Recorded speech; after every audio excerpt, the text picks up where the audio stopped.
Ahli bagi jemuring. Bismillahirrahmanirrahim. Terima kasih Datuk Amar Tuan Speaker. Alhamdulillah wassalatu wassalamu ala Rasulillah wa ala alihi wa ashabihi wa man wala. Ahli-ahli yang berhormat, saya ingin merakamkan ucapan terima kasih atas peluang yang diberikan untuk saya menyertai perbahasan ke atas Rang Undang-Undang Perbekalan 2018-2017.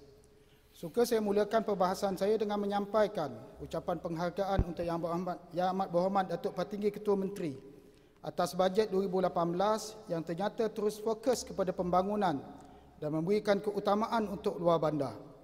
Saya quote para 50 ucapan bajet Yang Amat Berhormat CM. On the total development budget, 53% allocation will be provided for rural areas in 2018 amounting to 3.062 RM billion. Ini jauh lebih besar daripada tahun-tahun sebelumnya dan sudah pasti angka keseluruhan bajet pembangunan untuk luar bandar jika dicampur dengan peruntukan daripada persekutuan pasti akan terus melonjakkan pembangunan luar bandar di Sarawak. Inilah kerajaan yang bertanggungjawab, tahu dan memahami kehendak dan aspirasi rakyat. Setelah sekian lama sebahagian besar bajet diperuntukkan untuk membangunkan kota dan bandar. Kini giliran luar bandar pula mendapat bahagian.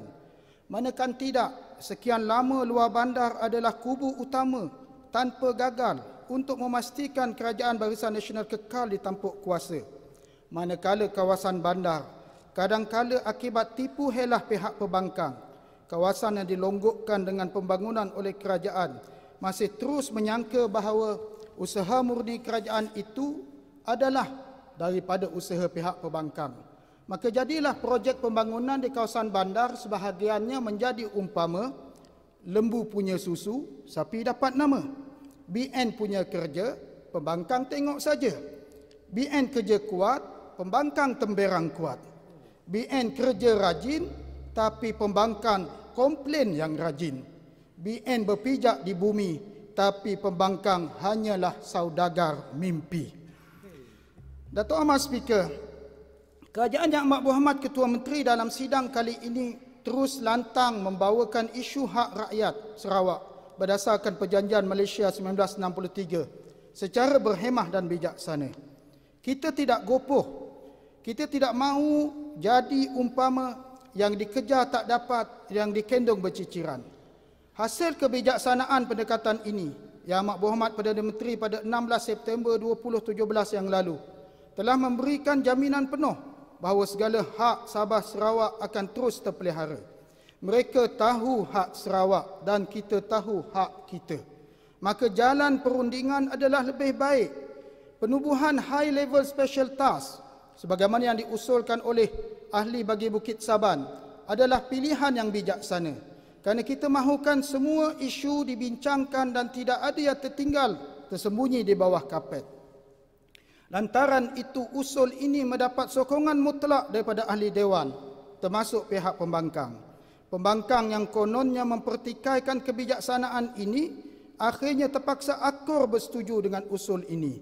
Kita tahu mereka setuju dalam terpaksa sebab takut kehilangan undi dan kepercayaan rakyat.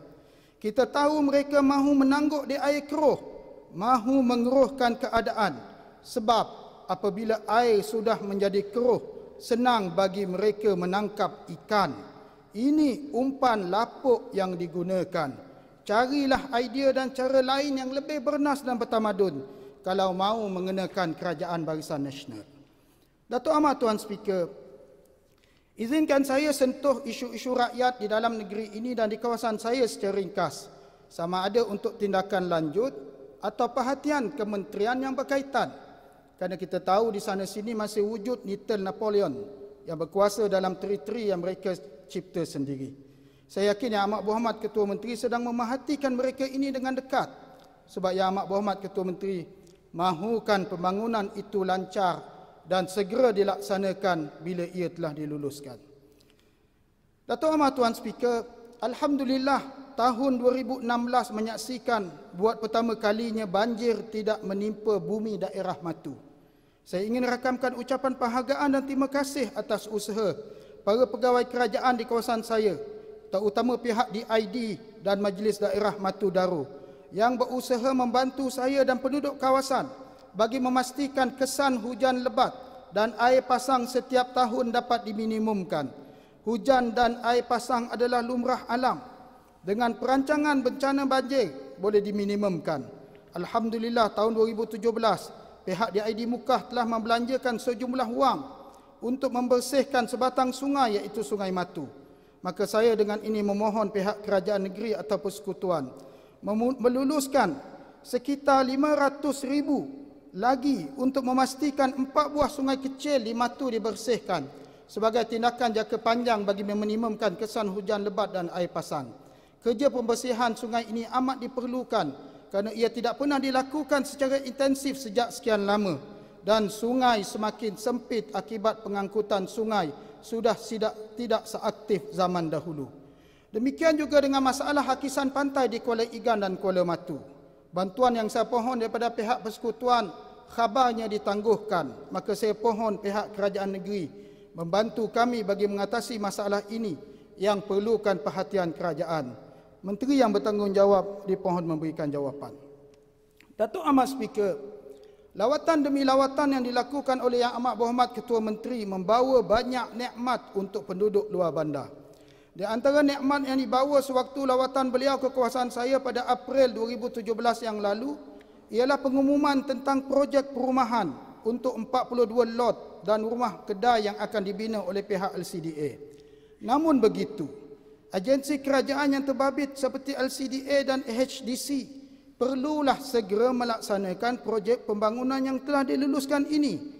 Jangan dibiarkan rakyat menunggu umpama sungai tidak berhulu. Saya tahu HDC sudah interview peserta yang dipilih, tapi hingga sekarang tidak ada apa-apa perkembangan yang berlaku. LCDA pula masih membisu tanpa perkembangan, padahal projek berkenaan telah diumumkan oleh Yang Berhormat Ketua Menteri April yang lalu.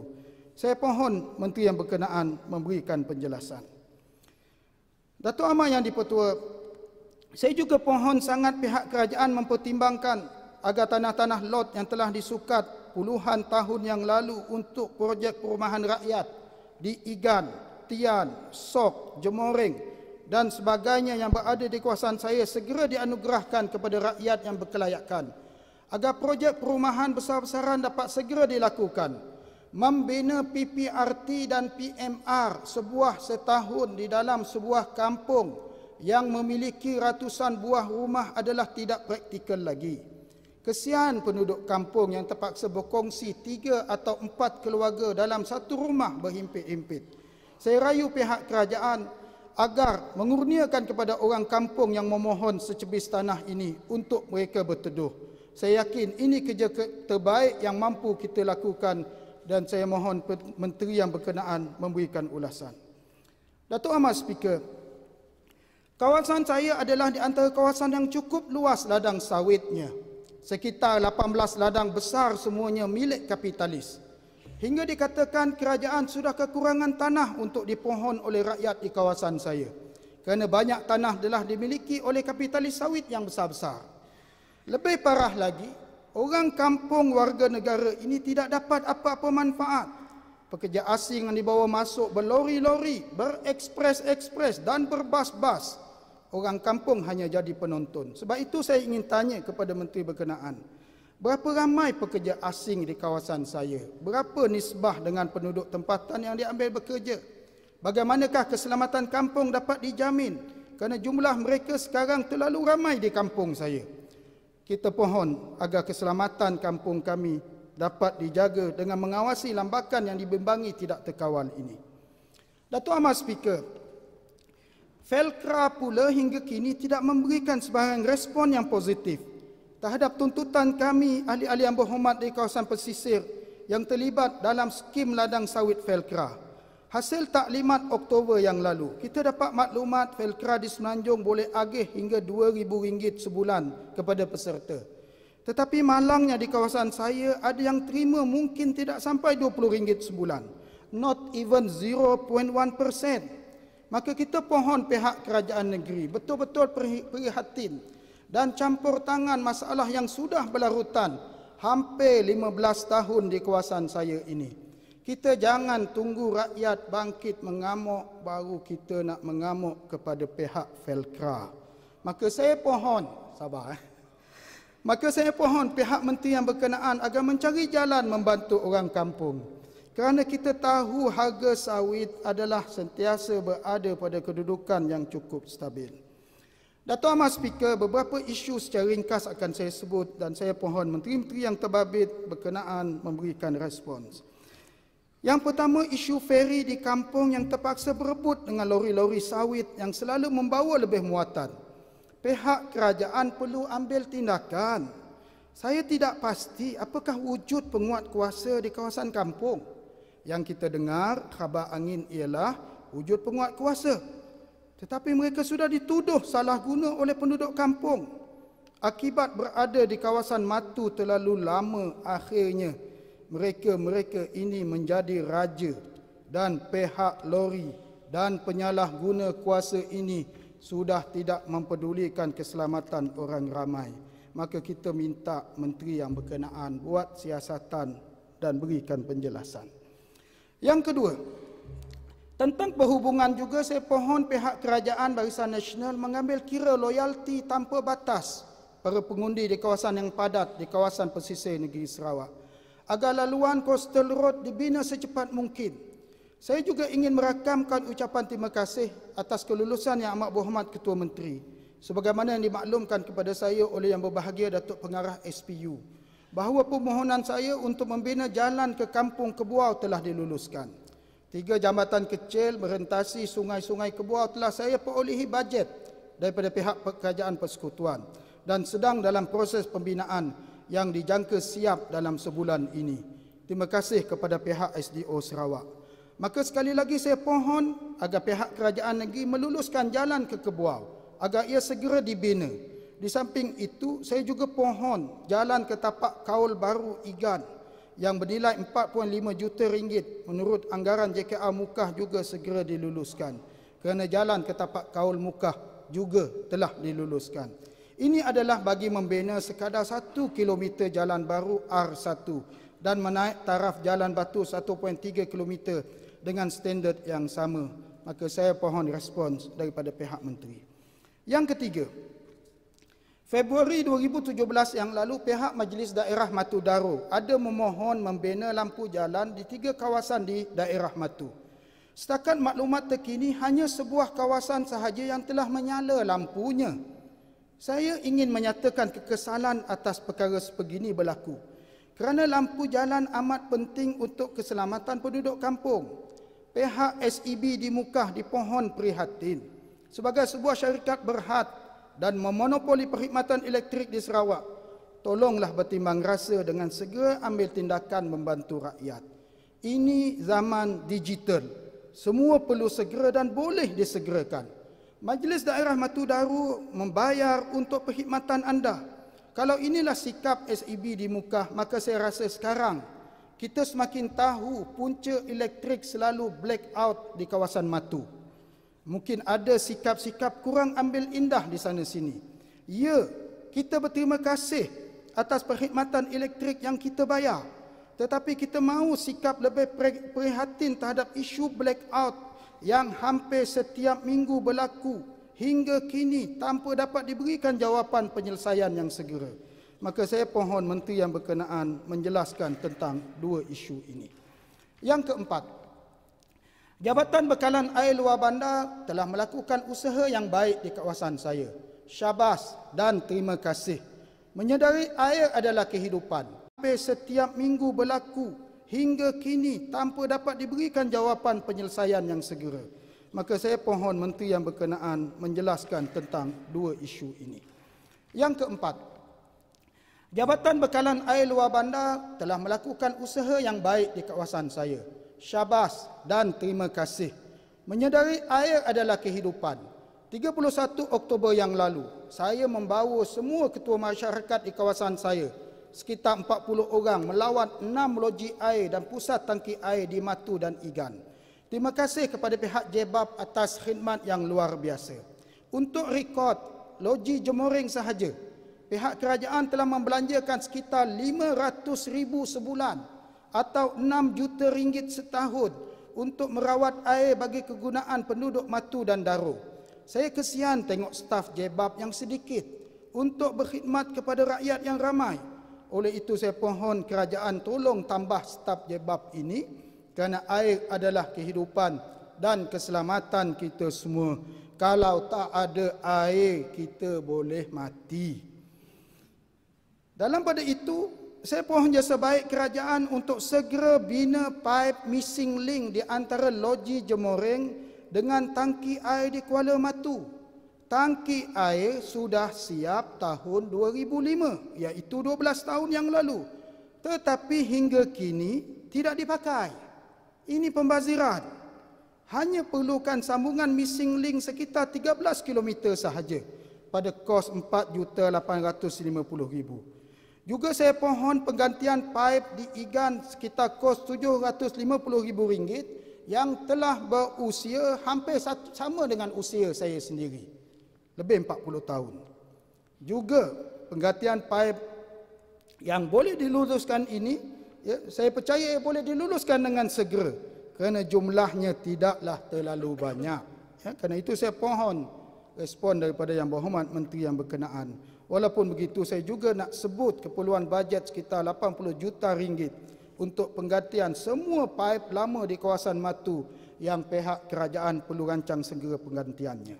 Yang kelima, lokasi tapak pejabat daerah Matu yang baru dipohon pertimbangan pihak kerajaan untuk kembalikan ke tapak pembinaan asalnya di kawasan Pekan Matu yang kini pesat dengan pembangunan yang dibawa oleh pihak kerajaan. Dakwaan yang menyatakan Pekan Matu banjir sebenarnya boleh diatasi dan diminimumkan.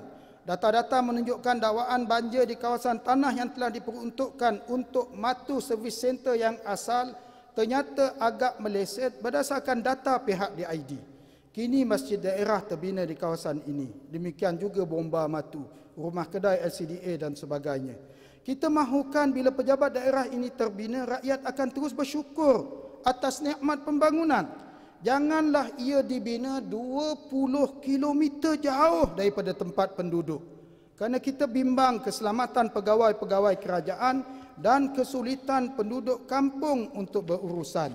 Kita tidak mahu bila bangunan siap, pahat dan tukul masih berbunyi. Kerana rakyat pasti tidak berpuas hati kerana pejabat di Beruan itu adalah berada dalam hutan belantara yang tidak dihuni oleh manusia. Saya telah ambil inisiatif membawa pegawai daripada pelbagai agensi melawat tapak-tapak ini dalam bulan September yang lalu dan laporan berkaitan telah dimajukan kepada pihak yang berkenaan. Untuk tanah kerajaan di Beruan, saya cadangkan satu agropark boleh dibina kerana tanah ini amat subur untuk pertanian dan tidak subur untuk bangunan. Maka saya pohon respon menteri-menteri yang berkenaan. Datuk Amat Speaker, akhir sekali, saya ingin rakamkan jutaan terima kasih kepada Yang Berhormat Ketua Menteri yang cukup responsif dan inklusif dalam dasar keagamaan di negeri ini. Sebagai seorang Muslim, saya agak prihatin soal pendidikan keagamaan dalam negeri ini, agar tidak terpengaruh dengan cacar merba penafsiran agama yang datang dari luar Sarawak. Kerana itu saya ingin bangkitkan dua isu. Yang pertama, apakah pihak kerajaan negeri ada time frame untuk memastikan semua guru agama di sekolah-sekolah seluruh Sarawak akan diisi sepenuhnya oleh guru agama dari kalangan anak-anak tempatan? Saya tahu ia boleh diatasi jika ada perancangan yang teliti. Saya pohon respon menteri yang berkenaan. Yang kedua, soal tauliah mengajar agama yang dijawab dalam soalan lisan saya sebelum ini menyatakan bahawa 356 penerima tauliah. Daripada jumlah itu hanya 146 atau 40% adalah rakyat tempatan, manakala bakinya 210 orang adalah rakyat dari luar Sarawak. Bilangan yang dari luar masuk lebih ramai rupanya, walaupun kita tahu mereka datang untuk sekejap. Persoalan utama ialah apakah wujud kawal sedia ada dalam pengeluaran tauliah ini berlaku secara telus Kita tidak mahu anasir luar mudah masuk ke Sarawak. Cukuplah kita ada ramai graduan agama lokal yang telah ada di Sarawak. Sebagai bukti tidak ada kawal selia yang baik ialah saya bangkitkan kes penceramah dari Singapura yang tidak dapat tauliah mengajar agama di Singapura. Tetapi anehnya dapat tauliah mengajar agama di Sarawak. Lebih jelas lagi, semalam 12 November 2017 di Masjid Semerah Padi, ada penceramah dari luar Sarawak. Ceramah dan kita semak dan dapati dia tidak ada tauliah. Dan tidak ada tindakan yang dilakukan. Maka saya pohon menteri yang berkenaan respon. Kerana kita amat bimbang penularan fahaman yang tidak selari dengan penduduk tempatan melular masuk ke Sarawak. Kebimbangan ini ada asasnya. Pendekatan inklusif yang amat berhormat Ketua Menteri dalam menguruskan hal ehwal semua agama di negeri ini wajar dipuji. Sebab itu saya menyeru agar semakan terhadap Undang-Undang Majlis Islam Sarawak dan Undang-Undang Mahkamah Syariah disegerakan sebagaimana telah saya sebut dalam 3 kali sidang Dewan yang telah lalu yang hingga kini tidak ada tindakan. Maka saya mohon respon menteri yang berkenaan. Akhir sekali yang berhormat Datuk Amal Speaker, kita meletakkan harapan yang tinggi dan kepercayaan yang penuh kepada yang amat berhormat Ketua Menteri kita untuk terus memacu pembangunan Sarawak ke arah zaman teknologi 4.0. Tapi dengan pengalaman yang amat berhormat Ketua Menteri hampir 4 dekad dalam pentadbiran negeri, kita doakan semoga Allah Subhanahu wa taala kurniakan taufik dan hidayat kepada beliau untuk terus kental bersemangat membangunkan negeri ini.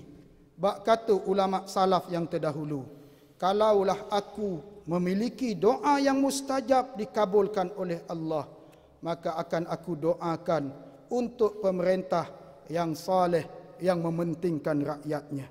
Maka saya seru semua ahli dewan untuk mendoakan yang amat berhormat Ketua Menteri agar negeri Sarawak yang kita cintai, Ibu Pertiwi ini terus maju jaya.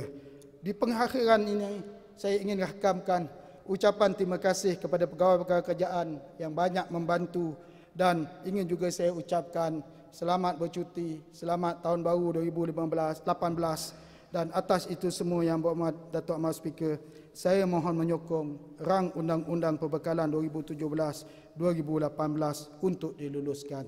Sekian, terima kasih. Member for Layar.